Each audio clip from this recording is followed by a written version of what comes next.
ये मेरे वेद व्यास जी लिख रहे हैं, पेज नंबर 75, विद्येश्वर संहिता।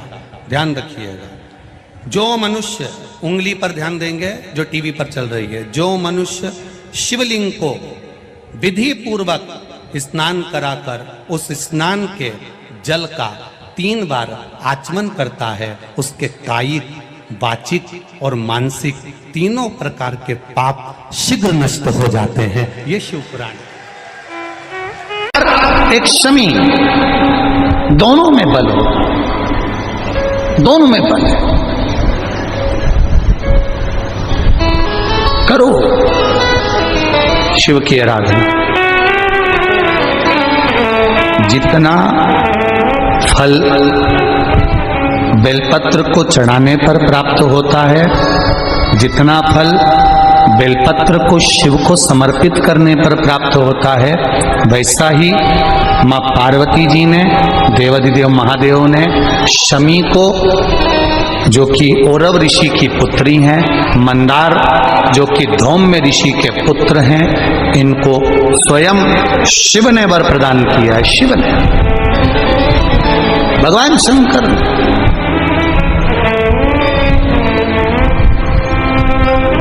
शिव ने वर दे दिया, मां जगत जननी जगदम्बा माता पार्वती ने वर दे दिया, मां आदिशक्ति ने वर दे दिया, पार्वती ने वर दे दिया। सुनो, मां पार्वती जी शमी को कह रही हैं, सुन शमी, सुनो मंदार, देवाधिदेव महादेव ने तुमको वर दिया है कि हजारों लाखों अश्वमेध यज्ञ का फल, स्नान का फल एक शमी पत्र और एक मंदार के पुष्प से प्राप्त हो जाता है। अब मां पार्वती भी शमी को, मंदार को वर प्रदान कर रही है। ये मां है, ये माता। अब एक बार यही बात हमने कथा में कही थी कि दरिद्रता को मिटाने के लिए ये बेलपत्र यहाँ माता जी के, शिव जी के चरणारविंद में, माता जी के हस्त कमल पर ये भगवान का जो सुंदर, माँ पार्वती की पीठी का ये सुंदर जो हस्त कमल है और ये चरण भाग है, यहाँ समर्पित करो। तो किसी ने पूछा, गुरुजी ये बेलपत्र को यहाँ चढ़ाने से उसका फल क्या मिलता है? तो कहा, माँ आदिशक्ति, माँ जगदम्बा, माँ जगतधात्री, माँ दुर्गा, माँ भवानी, माँ देवी प्रसन्नता धारण करती है। कंस को लगा कि बड़ी सुंदर हो गई है, बड़ी सुंदर दिख रही है, बड़ी सुंदर है, ये क्या चंदन लगाएगी? कब्जा से पूछा, तुम क्या चंदन लेकर आई हो? क्या तुम चंदन लाई हो?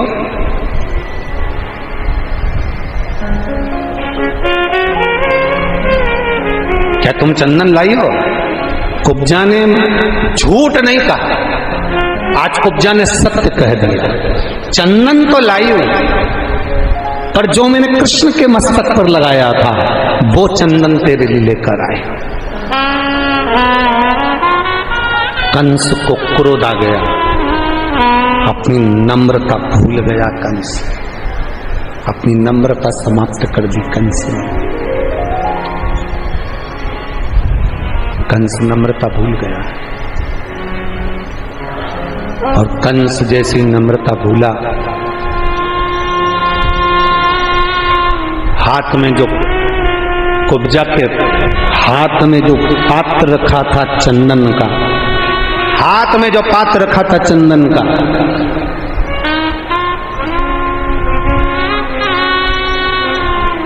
कंस ने अपने दूतों से कहा कि इसके हाथ से पात्र लेकर बाहर फेंक दो।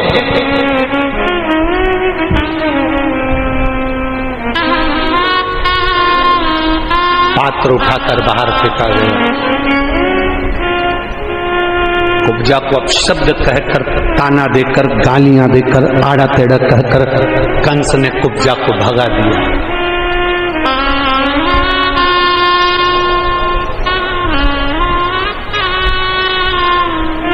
कंस कहता है, तू मुझे जानती नहीं कुब्जा, तू मुझे पहचानती नहीं है कुब्जा, ये रंग महल मेरा, राज्य मेरा, नगर मेरा, राजपाट मेरा, तो मुझे जानती नहीं है? कुब्जा ने कहा, बस महाराज, तैयारी करो। जैसे भगवान के सिर पर लगे हुए चंदन को तुमने कुचला है, वो कृष्ण भी आएगा और तुमको कुचल कर जाएगा। निश्चितता है, तैयारी करो। भगवान कृष्ण ने ध्यान लगाया शिव जी का। भगवान देवाधिदेव महादेव प्रकट हुए, शंकर का शिवलिंग प्रकट हुआ, स्वयंभू शिवलिंग प्रकट हुआ। रंगेश्वर महादेव के रूप में रंग महल के नजदीक में प्रकट होते हैं तो रंगेश्वर महादेव कहला गए। कह दिया भगवान शंकर ने, कृष्ण चिंता ना करो, जाओ, तुम्हारे चंदन का अपमान करा है। और चंदन ये लोग कहते हैं ना कि शिव जी पे चंदन लगता है, शंकर पर चंदन लगाने से क्या होता है, ठाकुर जी को चंदन लगाने से क्या होता है, भगवान का चंदन से श्रृंगार करने से क्या होता है। चंदन की मूलता जिस दिन संसार का मनुष्य जान गया, एक बार स्कंद पुराण को पढ़कर देखिए कि चंदन की मूलता क्या है, एक बार लिंग पुराण को पढ़कर देखिए कि चंदन की मूलता क्या है, एक बार कूर्म पुराण को पढ़कर देखिए कि चंदन की श्रेष्ठता क्या है, एक बार ब्रह्म विवर्त पुराण को पढ़कर देखिए कि चंदन की मूलता क्या है। मात्र शंकर जी पे चढ़ा हुआ चंदन, मात्र भगवान पे चढ़ा हुआ चंदन अगर एक अंश मात्र का भी है और उसका तुमने सम्मान किया है, सम्मान कर कर अपने मस्तक पर धारण किया है, उस चंदन को लगाकर आप गए हो तो आपका भी सम्मान संपूर्ण जगत में होगा, यह निश्चित है। अगर चंदन का सम्मान हुआ। अब आज के जमाने में चंदन तो गायब हो गया, अष्टगन चालू हो गया। क्या चालू हुआ है? अरे बोलो बोलो, जम के बोलो जरा। अष्टगन। तो चंदन, पहले चंदन घिसते थे और घिस के फिर उस चंदन को देवाधिदेव महादेव को लेपन किया जाता था, भगवान का श्रृंगार किया जाता था, भगवान के श्रृंगार का आनंद पाया जाता था। भगवान शिव की आराधना कर भगवान कृष्ण चले और मेरे ठाकुर जी उस रंग महल पर जाकर तुरंत सिंहासन पर चढ़कर कंस भागा। कंस भागा।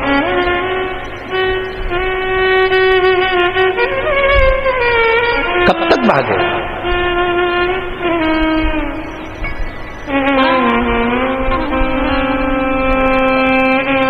कितनी भी बादाम खाओ,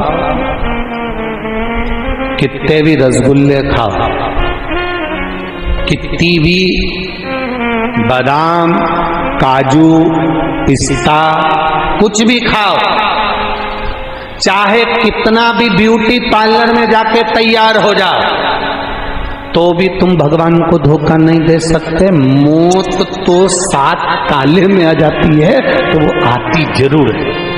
उससे कितना भागोगे? कब तक भागोगे? कहां कहां भागोगे? कहां जाओगे? कहां भागोगे? मौत आएगी जरूर।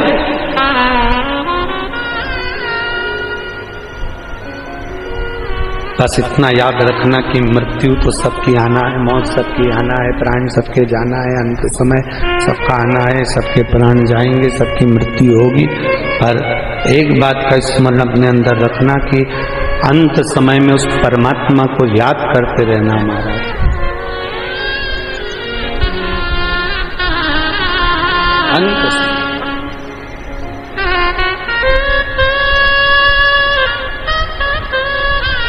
अंत समय प्रभु वचन दिया तो निभाना पड़ेगा। आए ना आए प्रभु कुटुंब कबीरा, अंत समय प्रभु आना पड़ेगा। वचन दिया तो निभाना पड़ेगा। महाराज अंत समय में इतना जरूर स्मरण रहे कि हम उस परमात्मा को अपने करीब बुलाने का प्रयास करें, अपनी नम्रता ना छूटे। पक्षी पंख से ऊपर बढ़ता है और मनुष्य नम्रता से ऊपर बढ़ता है। धन कितना भी हो, सत्ता कितनी भी हो, फैक्ट्रियां कितनी भी हो, व्यापार कितना भी हो, तुम्हारे घर में चाहे हीरा भरा हो चाहे पन्ना भरा हो, तुम्हारे घर में चाहे कितनी भी दौलत भरी हो, पर अपनी नम्रता समाप्त मत होने देना। दो चीजें अपनी जिंदगी में याद रखिए, एक अपनी नम्रता को मत जाने दो, और दूसरा प्रयास करना अपने दरवाजे से, अपने द्वार से गाय और बेटी खाली हाथ मत जाने दो। इतना ही दो चीजें अपने स्मरण में रखिए, एक अपनी नम्रता को मत जाने दो, और दूसरा अपने दरवाजे से गौ माता भूखी ना जाए और अपने घर में आने वाली बहन बेटियां खाली ना जाए। ये जरूरी नहीं बहन बेटियों को साड़ी दिलाई जाए, बहन बेटियों को कपड़ा दिला जाए, ये जरूरी नहीं है। बहन बेटियों के लिए सबसे ज्यादा जरूरी है कि बहन बेटी जब घर में आए तो उनसे प्रसन्नता से स्माइल देकर, तुम्हारे चेहरे की रौनकता से, तुम्हारे आनंद के साथ उनका आदर किया जाए। जीजी कैसी हो, बुआ जी कैसी हो, आ गए, अच्छा लगा, कुछ दो मत दो, किसी के यहाँ कोई कमी नहीं है। बहन बेटियों के यहाँ भी सब कुछ है, जमाई अच्छा कमाता है, सब कुछ करता है, आनंद में रहता है। घर के फूफा जी हो, बुआ जी के पति हो, वो भी कमा रहे हैं, सबके बच्चे कमा रहे हैं, सब आगे बढ़ रहे हैं। बस तुम्हारी प्रसन्नता, तुम्हारा व्यवहार, तुम्हारा प्रेम, तुम्हारी वात्सल्यता और तुम्हारे मुख की मिठास, ये होना जरूरी है। कोई आया, जीजी भोजन करके जाना, कमर साहब भोजन करके जाना, फूफा जी 2 रोटी खाकर जाना, भले अपनी परिस्थिति कैसी भी हो, पर दरवाजे से गाय बिना रोटी के ना जाए और दरवाजे पर आने वाली बहन बेटियां घर से भूखी ना जाए। इतना नम्रता ना छोड़िए। नम्रता जब छोड़ दी है तो जीवन का सुख नहीं पाएगा। नम्रता अपने भीतर होना चाहिए। नम्रता जहाँ समाप्त हो जाती है वहां से फिर आनंदता चली जाती है।